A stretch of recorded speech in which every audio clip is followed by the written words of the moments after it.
കാശ്മീരിൽ ഭീകരരും സൈന്യവും തമ്മിൽ ഏറ്റുമുട്ടുമ്പോൾ ഇവിടെ കേരളത്തിൽ മാവോയിസ്റ്റും പോലീസും തമ്മിൽ ഏറ്റുമുട്ടുകയാണ്. വയനാട് വൈത്തിരിയിൽ മാവോയിസ്റ്റും പോലീസും തമ്മിലുള്ള ഏറ്റുമുട്ടലിൽ ഒരു മാവോയിസ്റ്റ് കൊല്ലപ്പെട്ടു. വെടിവെപ്പിൽ കൊല്ലപ്പെട്ടത് മാവോയിസ്റ്റ് നേതാവ് CP ജലീലാണെന്ന് പോലീസ് അറിയിച്ചു. ആയുധധാരികളായ 5 പേരാണ് മാവോയിസ്റ്റ് സംഘത്തിൽ ഉണ്ടായിരുന്നതെന്നാണ് സൂചന. വൈത്തിരി ലക്കിടിക്ക് സമീപമുള്ള ഉപവൻ എന്ന റിസോർട്ടിൽ ബുധനാഴ്ച രാത്രി 8 മണിയോടെയാണ് മാവോയിസ്റ്റുകൾ എത്തിയത്.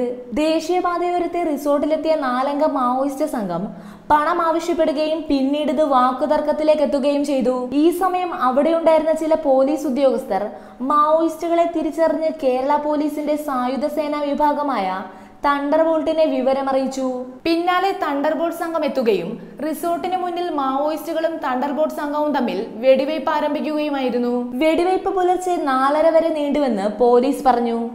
പ്രദേശം പൂർണ്ണമായും പോലീസ് വലയത്തിലാണ്. മാവോയിസ്റ്റുകൾക്കുള്ള തിരച്ചിലിനായി പ്രത്യേക പരിശീലനം ലഭിച്ച 30ഓളം തണ്ടർബോൾട്ട് സംഘം വനത്തിലുണ്ട്. വയനാട്ടിലെ വിവിധ ഭാഗങ്ങളിൽ സായുധരായി മാവോയിസ്റ്റുകൾ എത്തിയതായി നേരത്തെ തന്നെ സ്ഥിരീകരിച്ചിരുന്നു. മാവോയിസ്റ്റുകളുടെ ആക്രമണങ്ങളുള്ള കർണാടകയും ആന്ധ്രാപ്രദേശും പോലെ മാവോയിസ്റ്റ് ഭീകരതയുടെ കേന്ദ്രമാകുകയാണ് ഇന്ന് കേരളവും.